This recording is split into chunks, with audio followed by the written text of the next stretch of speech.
मध्ये सत्ताधारी पक्षाने माझ्या नावाचा ठराव आदरणीय राज्याचे मुख्यमंत्री देवेंद्रजी फडणवीस साहेबांनी मांडला, उपमुख्यमंत्री एकनाथरावजी शिंदे साहेब, उपमुख्यमंत्री अजितदादा पवार साहेब यांनी मांडला आणि निश्चितच या ठरावाला साथ आणि सहकार्य देत विरोधी पक्षाने देखील एक मताने ठराव मंजूर करण्यासाठी सहयोग दिला।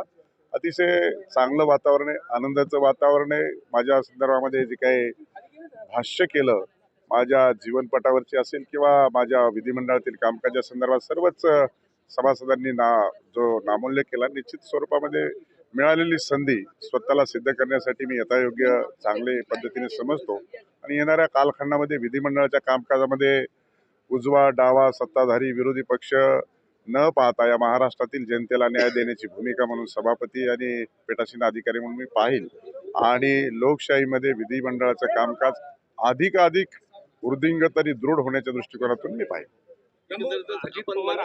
यावेळी असं बोलले हसत खेळत की मी नाही आलो तरी पण तुम्ही आलात आणि माझ्या वरच्या पोझिशनला आला, काय अजित पवारांना उत्तर आहे? राग रोग सगळं संपलंय? नाही, अजितदादा पवारांनी जे भाषण केलं की तुम्ही म्हटले की मी प्रचाराला आलो नाही आणि मग आता तो नीतीचा खेळ काय आहे मला माहित नाही, परंतु हे जर निवडणुकीपूर्वी त्यांनी सांगितलं असतं मला आणि महायुतीच्या नेतृत्वामध्ये बैठकीत जर चर्चा केली असती तर मी लढलो नसतो।